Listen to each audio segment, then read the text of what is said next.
막상 은퇴하면 뭘 해야 할지 정말 막막하죠? 그래서 오늘 전문가들은 뭐라고 하는지 한번 제대로 파헤쳐 보겠습니다. 은퇴 후에 진짜 필요한 아주 현실적인 이야기들로요.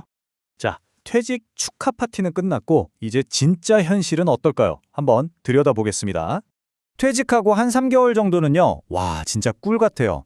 퇴직 허니문이라고 하죠. 매일이 휴가 같고. 그런데 딱 6개월쯤 되면 심리적으로 완전 바닥을 친다고 해요. 이 감정의 롤러코스터, 이걸 알고 타는 거랑 모르고 타는 거랑은 정말 천지 차이겠죠? 마음만 힘든 게 아닙니다. 진짜 무서운 건 돈 문제죠. 우리 은퇴 자금을 한 방에 날려버릴 수 있는 5가지 큰 함정이 있어요. 뭐 아프거나 자식 문제? 다들 아시는 거죠. 근데 의외의 복병이 뭔지 아세요? 바로 준비 없이 시작하는 창업입니다. 이거 정말 조심해야 해요. 자, 그럼 재취업 생각하면 다들 자격증부터 따야지 하시잖아요? 근데요, 그게 정말 만능 열쇠일까요? 현실은 생각보다 훨씬 복잡합니다. 어떤 게 진짜고 어떤 게 환상인지 한번 제대로 파헤쳐보죠. 요즘 유튜브 같은 데 보면 막 주거복지사, 자격증, 이거 하나면 노후 걱정 끝! 이런 광고 진짜 많이 보셨을 거예요. 그쵸? 그런데 전문가들은 딱 잘라 말합니다. 전혀 그렇지 않다고요. 오히려 이런 말에 속아서 시간하고 돈만 날리는 분들이 정말 많다는 아주 위험한 오해라는 거죠. 말로만 하지 말고 진짜 데이터를 한번 볼까요? 전국에 주거복지사를 뽑는다는 공고가 10개가 채 안 됩니다. 이건 뭐 수요가 거의 없다고 봐야죠. 현실이 이렇습니다. 이게 주거복지사만의 얘기가 아니에요. 뭐 드론 조종사다, 생활지원사다, 되게 멋있어 보이고 유망해 보이는 자격증들 있잖아요. 막상 찾아보면 실제로 사람 뽑는 곳은 정말 몇 군데 없어요. 현실적인 재취업과는 거리가 멀다는 거죠. 아니, 그럼 도대체 뭘 해야 되냐고요? 자, 데이터가 명확하게 보여줍니다. 진짜 일자리가 있는 자격증은 따로 있어요. 보세요.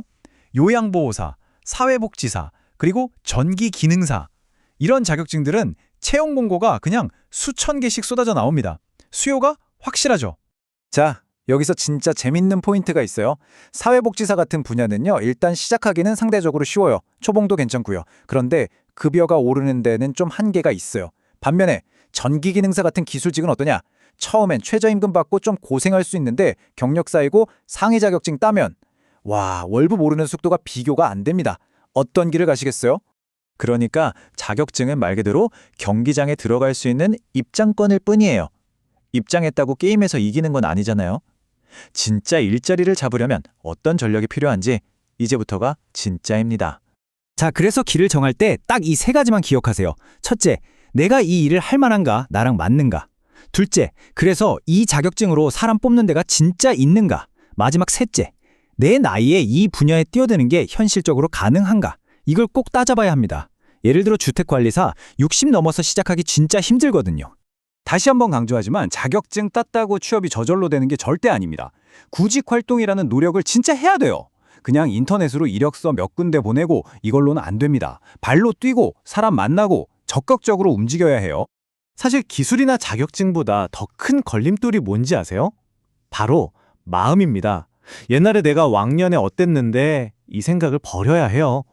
제2의 인생에서 하는 일은요, 책상에 앉아서 하는 일보다는 직접 몸으로 부딪히는 현장 일이 훨씬 많습니다. 이 현실을 받아들이는 게 시작이에요.